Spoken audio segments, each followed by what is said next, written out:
And to discuss more, we are now being joined by Volodymyr Omelian from Kyiv. Omelian is a former minister of Ukraine. Now, thank you so much for joining us on the show and taking out of your time. Let me begin by asking you, Trump has made it very clear that he wants to end the war, and he has also promised that he can end it and it can be done in 24 hours. How positive are you as Trump takes on the presidency? Thank you for inviting me.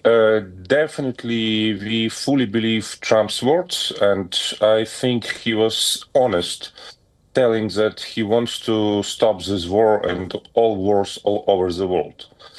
The only problem how to do it, and there is no simple solution to that, because we know perfectly well from our history that Kremlin always cheats. In 2014, we saw the situation when Crimea and part of Donbass was taken from Ukraine by Russia. We have elected the most pro-Russian president ever, Mr. Zelensky. He was very peaceful and was thinking that it's possible to find compromise with Putin. It ended in the biggest bloody war all over 21st century in Europe.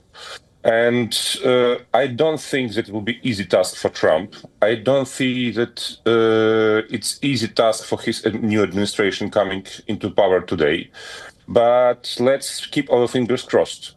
I don't believe somebody saying that Trump will fly away from Europe. He doesn't want to repeat the story of Biden in Afghanistan. So definitely there will be some hard solution in coming months, not 24 hours, unfortunately. Right. You talked about Europe. Now, talking of restructuring of U.S. relations with NATO, Trump has been suggesting European allies should reimburse the U.S. for aid sent to Ukraine. Where does the hope for Ukraine joining NATO stand after Trump's presidency, and what does Ukraine think of this?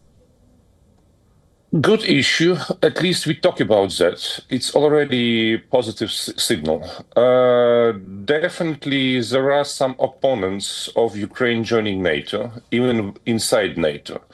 But in nowadays situation, I would say that Ukraine unique, that has a strong army in Europe, ready to fight any enemy. All other NATO membership in European Union, in Europe, has only theory and some practical lessons learned from war in Ukraine.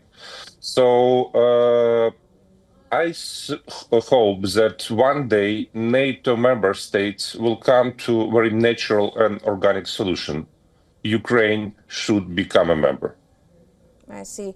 Now, considering the war battleground situation as of now, what if Trump, how much time do you think would it take for Trump to actually be able to implement a solution? And how does Ukraine consider that? And what if he fails to bring a solution as fast as Ukraine would want to?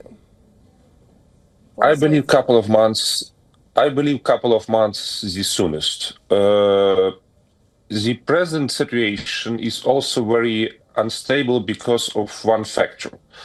If we come to some compromise or ceasefire idea, will it be everlasting ceasefire or just for a couple of days or couple of months and then war comes back again? This is actually what Russia is doing all the time. In 2014, 2015, there were a lot of ceasefire, which were prolonged in coming years.